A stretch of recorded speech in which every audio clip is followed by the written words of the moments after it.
Hello everyone, welcome to my YouTube channel Banker Couples Nest. आज इस video में मैं मेरी फर्स्ट ट्राइमेस्टर की जर्नी और मेरा एक्सपीरियंस शेयर करूंगी। इससे पहले मैंने एक वीडियो बनाई थी जिसमें मैंने अपना पीसीओडी से लेके प्रेग्नेंट होने तक का जो एक्सपीरियंस था वो आप सभी के साथ शेयर किया था।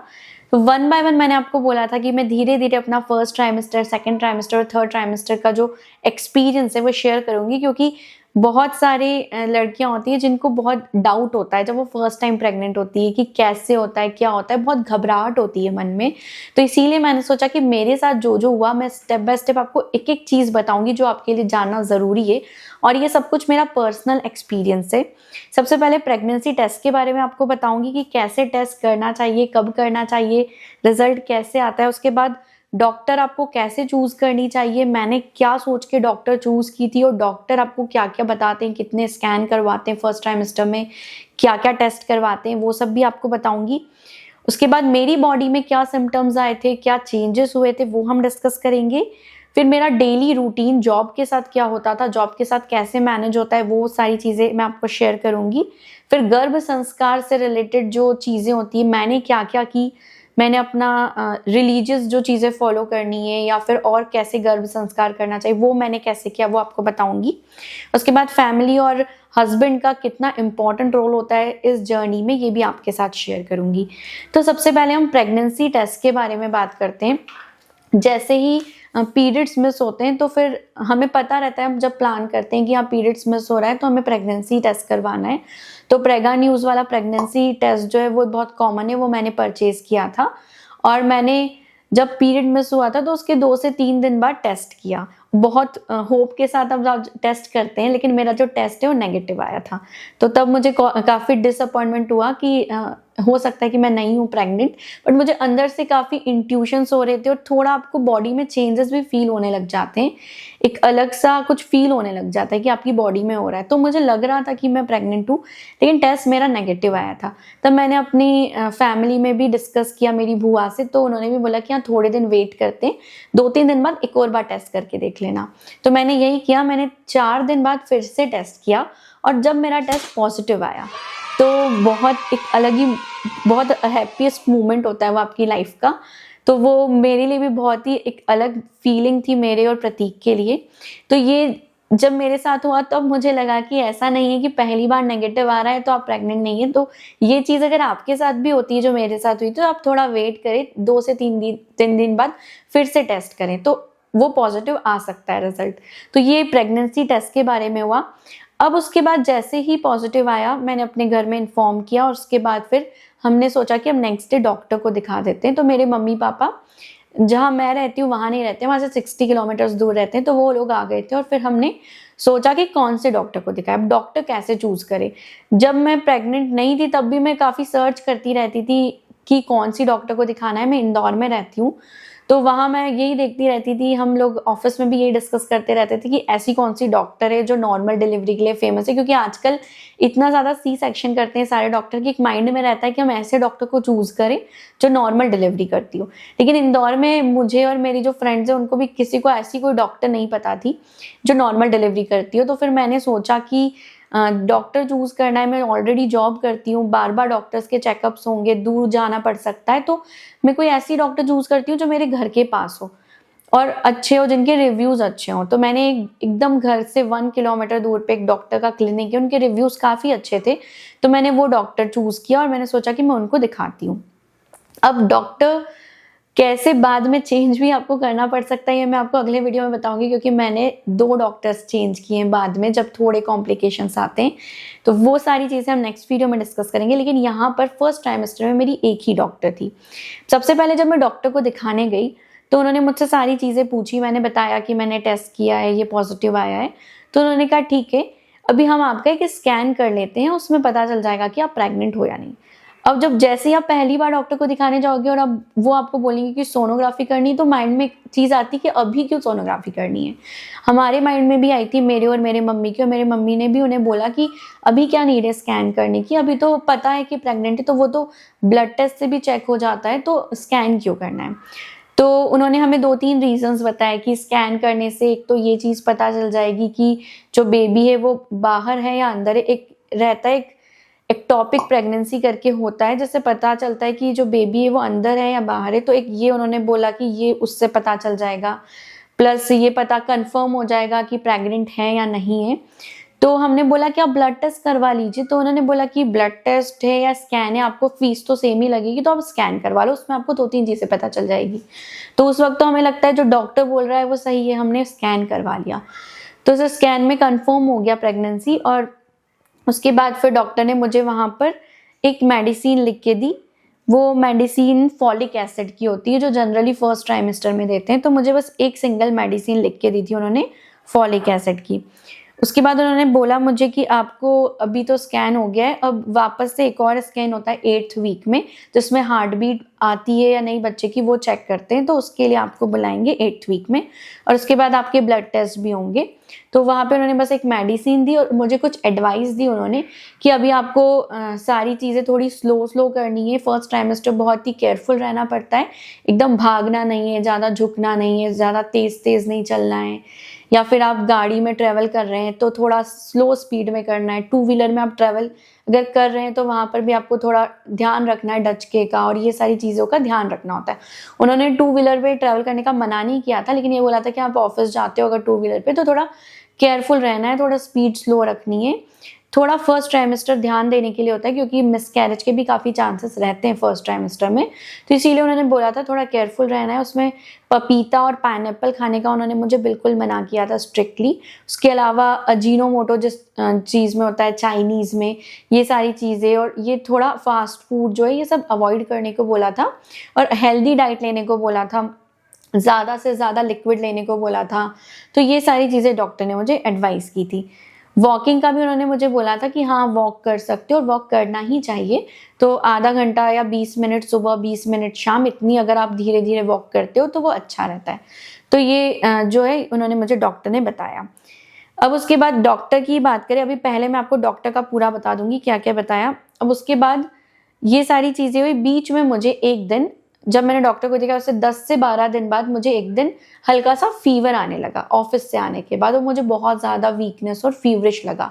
तो जब प्रेग्नेंट होते हो आप और अगर आपको फीवर आ जाता है तो एक माइंड में बहुत डर हो जाता है कि अरे फीवर आ गया, इससे बेबी को कुछ हार्म तो नहीं हो जाएगा। तो आप क्या करते हो, सबसे पहले गूगल पे सर्च करते हो, जो मैंने किया, और उसमें बहुत नेगेटिव चीज़ें आती है। तो मैं ज़्यादा डर गई।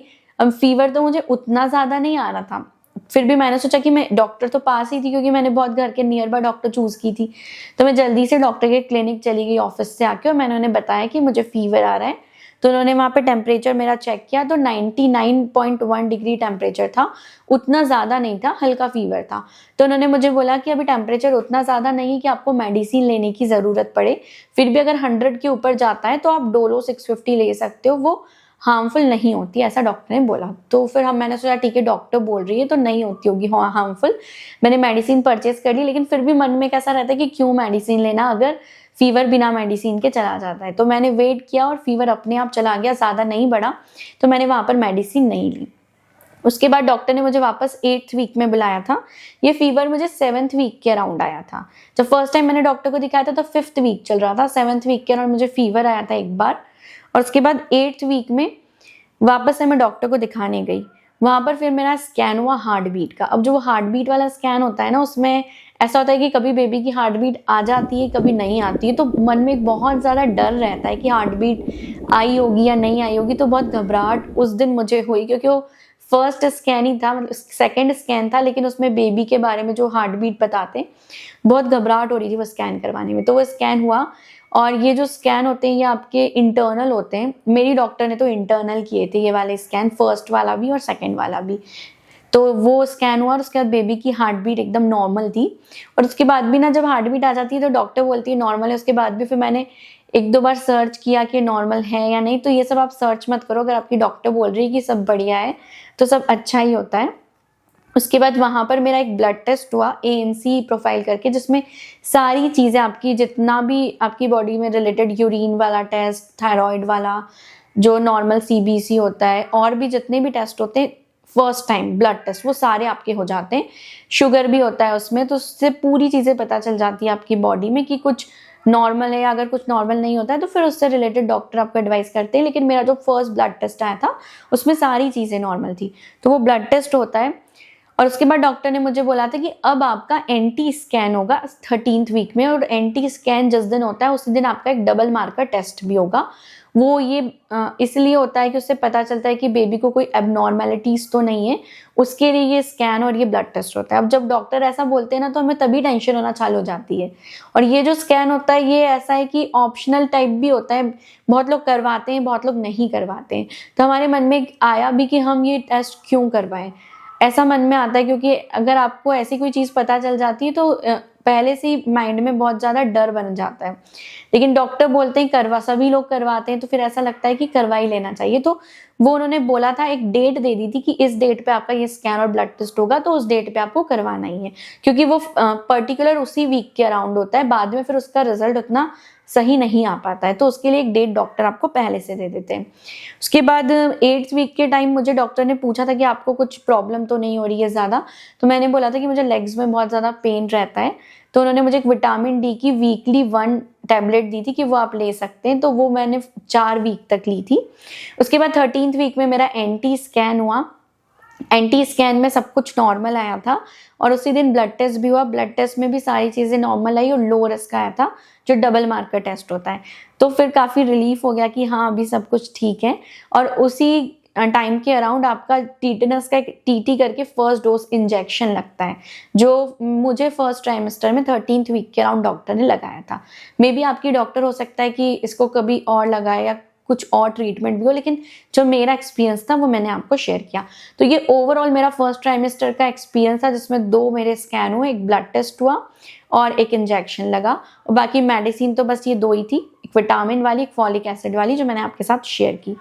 अब मेरी बॉडी में क्या क्या चेंजेस हुए वो मैं आप सभी के साथ डिस्कस करती हूँ। फर्स्ट ट्राइमेस्टर में सबसे ज़्यादा जो कॉमन सिम्टम जो मैक्सिमम लड़कियों को होता है वो होता है नोजिया और वॉमिटिंग, जो बहुत कॉमन है और सबको लगता है कि हाँ वॉमिटिंग तो होती ही होती है फर्स्ट ट्राइमेस्टर में, लेकिन मेरे साथ ऐसा बिल्कुल भी नहीं हुआ।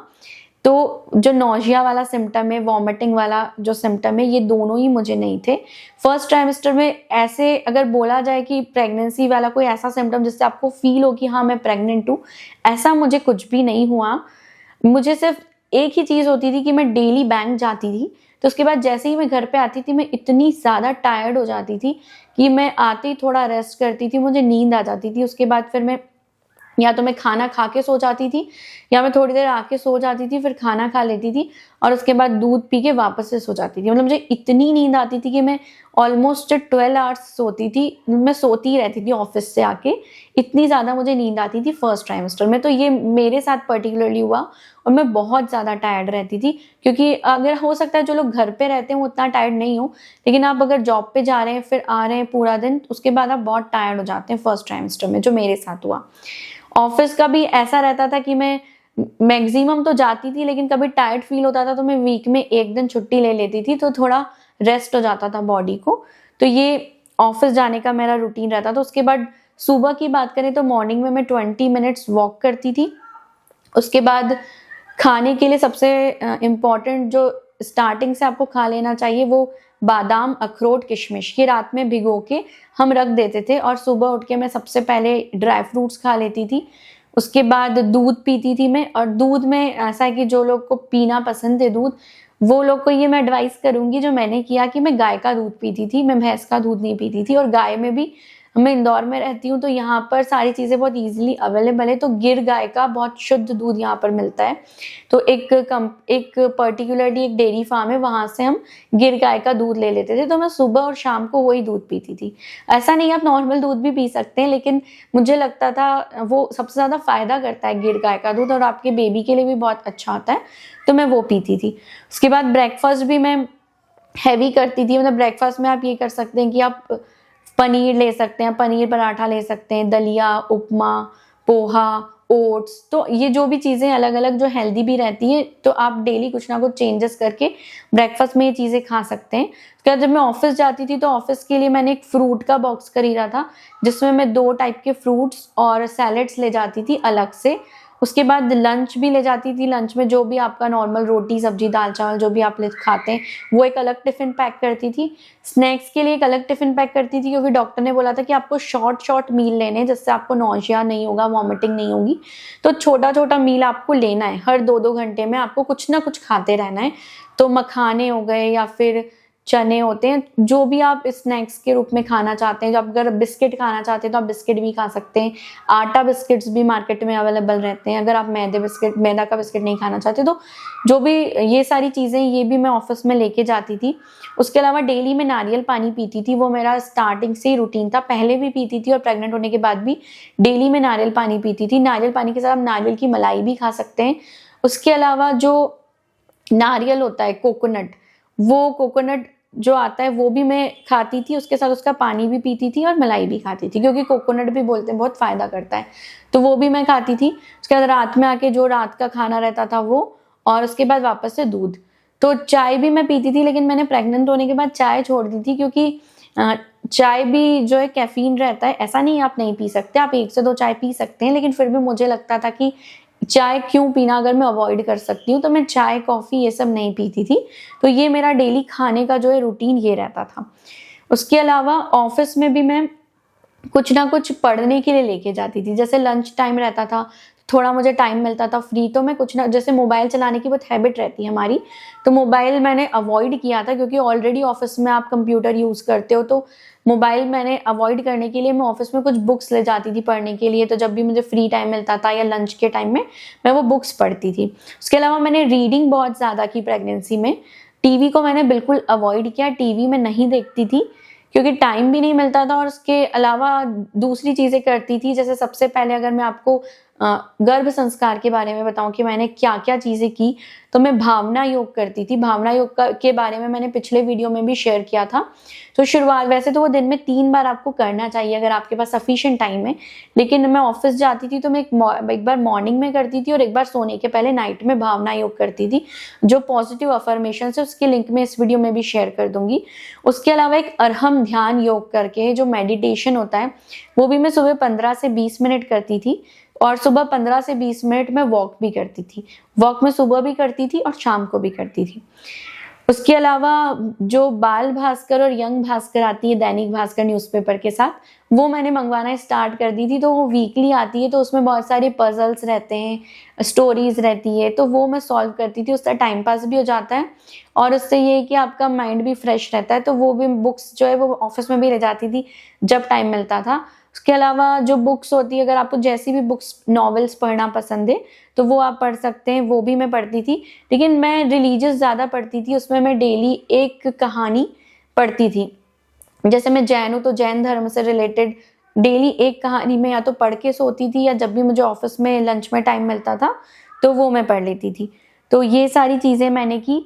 योगा नहीं करती थी, डॉक्टर ने बिल्कुल मना कर दिया था। बहुत सारे आपको यूट्यूब पे वीडियोस मिल जाएंगे योगा एक्सरसाइज के, फर्स्ट ट्राइमेस्टर के, सेकंड ट्राइमेस्टर के, लेकिन डॉक्टर ने मना किया था, तो रिस्क क्यों लेना। तो मैं यही सोचती थी कि वॉक सही है, मैं वॉक ही करूँगी, तो मैं वॉक करती थी।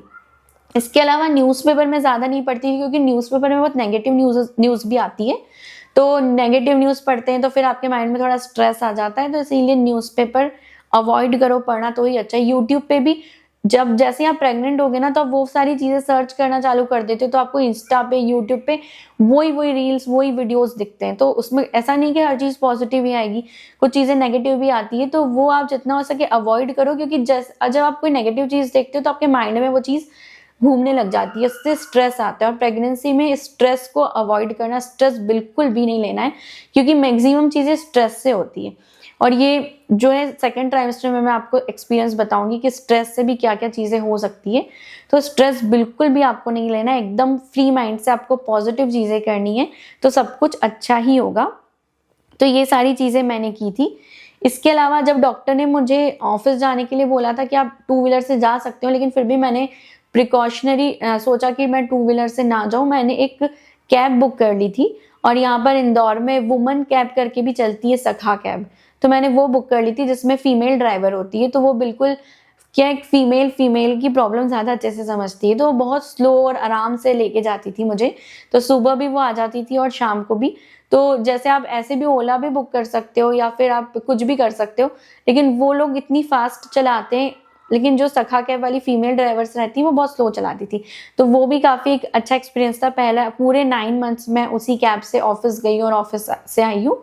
तो इसमें हस्बैंड का रोल भी बहुत इम्पोर्टेंट होता है, क्योंकि प्रतीक ने ही मुझे बोला कि नहीं कैब से जाओ, वो सेफ रहेगा। तो उन्होंने मेरे लिए कैब की थी। और प्रेगनेंसी के टाइम पे फैमिली का रोल बहुत इम्पोर्टेंट होता है, लेकिन हम दोनों अकेले रहते थे, तो जो भी आपकी हस्बैंड ही आपका सब कुछ टेक केयर करते हैं। और उस टाइम प्रतीक ने भी बहुत ज़्यादा मेरी केयर की, और अगर आप अकेले मैनेज करोगे तो आपके लिए बहुत डिफ़िकल्ट हो जाएगा। तो इसीलिए हस्बैंड का रोल बहुत इम्पोर्टेंट होता है। जैसे वो मेरे टिफ़िन पैक कर देते थे। कभी-कभी सुबह मुझे एकदम से उठते ही थोड़ी वीकनेस लगती थी, क्योंकि उसमें खाली आपका पेट रहता है, सुबह उठते ही आपको कुछ ना कुछ खाना पड़ता है। तो एकदम से उठते ही वीकनेस आ जाती है। तो टिफ़िन जैसे वो पैक कर देते थे मेरा, उसके अलावा कुछ भी हो गए, रात में कहानी सुनाना, साथ में हम वॉक करने जाते थे, साथ में मेडिटेशन करते थे, सारी चीज़ें साथ में करते थे। तो कोई आपके साथ में रहता है करने वाला, तो आपका भी मन लग जाता है, नहीं तो अकेले आपका ये सारी चीज़ें करने का मन नहीं होता। या कभी-कभी आप सोचते हो आलस के कारण कि स्किप कर देते हैं, तो इसीलिए हस्बैंड का रोल भी इसमें बहुत ज़्यादा इम्पोर्टेंट होता है। अब एक और एडवाइस जो मैं आपको देना चाहूँगी कि इसमें मेरी ऑफ़िस की जो मेरी एक मैम है, उन्होंने मुझे बताया था जैसे ही मैं प्रेग्नेंट हुई थी, कि एक स्ट्रेच मार्क्स का क्रीम आता है मॉम्स कंपनी का, जो बॉडी बटर होता है, वो उन्होंने बोला था कि परिधि तुम स्टार्टिंग से खरीद लेना और उसको फर्स्ट या सेकंड मंथ से स्टार्ट कर देना लगाना, क्योंकि उससे स्ट्रेच मार्क्स नहीं होंगे, क्योंकि प्रेगनेंसी में स्ट्रेच मार्क्स हो जाते हैं। तो मैम ने मुझे बताया था, तो मैंने वो परचेज कर लिया था। और उन्होंने मुझे क्रीम बताया था, लेकिन जब मैंने अमेज़न पे सर्च किया तो एक ऑयल भी आता था, तो मैंने ऑयल और क्रीम का सेट परचेज कर लिया था। तो ऑयल लगाने के बाद आप क्रीम लगा लो, वो सुबह शाम आप 2 टाइम लगा सकते हो। मैं जनरली 1 टाइम ही लगा देती थी आलस के कारण, तो सुबह-सुबह मैं लगा लेती थी उसको।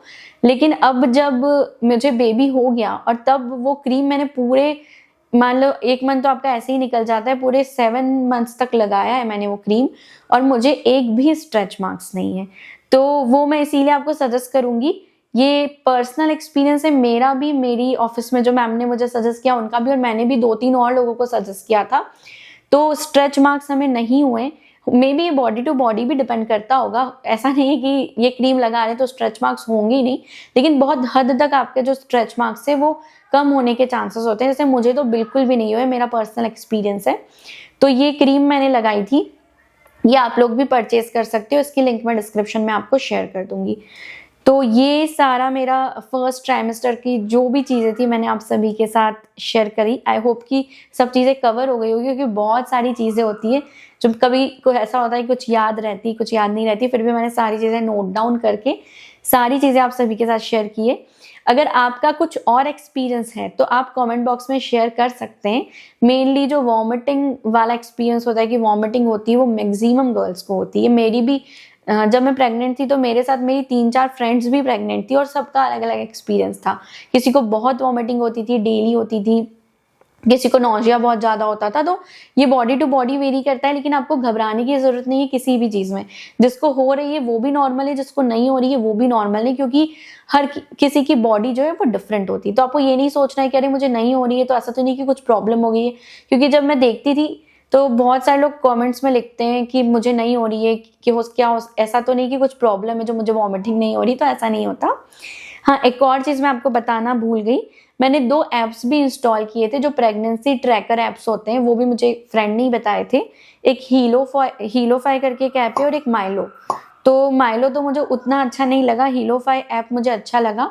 उसमें डेली वो आपको बताते हैं कि आपके बेबी की साइज़ कितनी है, अभी वेट कितना है, आपकी बॉडी में क्या-क्या चेंजेस होंगे। तो वो ऐप जो है वो फ्री भी अवेलेबल है, उसमें परचेज़ भी कर सकते हैं, लेकिन मैंने पेड वर्ज़न किसी का भी नहीं लिया था। जो फ्री चीज़ें होती थी वो मैं ऐप में सुबह नोटिफ़िकेशन आ जाता है तो काफ़ी अच्छा लगता है, तो वो भी ऐप मैंने इंस्टॉल किया था। उसके अलावा मैंने यूट्यूब पे एक डॉक्टर को भी फॉलो किया था, डॉक्टर सुप्रिया पुराणिक। ये भी मुझे मेरी ऑफ़िस में मैडम ने बताई थी, क्योंकि उनका जो एक्सपीरियंस है उन्होंने मुझे शेयर किया था। तो डॉक्टर सुप्रिया पुराणिक के वीक बाय वीक प्रेगनेंसी के वीडियोस मैंने देखे थे। काफ़ी पॉजिटिव डॉक्टर थी, कुछ भी नेगेटिव नहीं बताती थी, तो उनका जो वीडियो देखती थी तो काफ़ी अच्छा फील होता था, और पॉजिटिव चीज़ें बताती थी, सब कुछ बताती थी, आपकी बॉडी में क्या चेंजेस हो रहा है क्या नहीं। तो वो यूट्यूब चैनल मैंने फॉलो की थी। तो ये सारी चीज़ें मैंने प्रेगनेंसी में फर्स्ट ट्राइमेस्टर में की। अगर आपका कुछ और एक्सपीरियंस है तो प्लीज़ कमेंट में ज़रूर शेयर करना, तो जिससे ज़्यादा से ज़्यादा गर्ल्स को मदद होगी कि कैसे सारी चीज़ें रहती है फर्स्ट ट्राइमेस्टर में। सबको कुछ ना कुछ अलग फील होता है। और अगर आपको ये वीडियो अच्छी लगी हो तो प्लीज़ लाइक करना और ज़्यादा से ज़्यादा लोगों के साथ शेयर करना। And please don't forget to subscribe my YouTube channel. Thank you so much.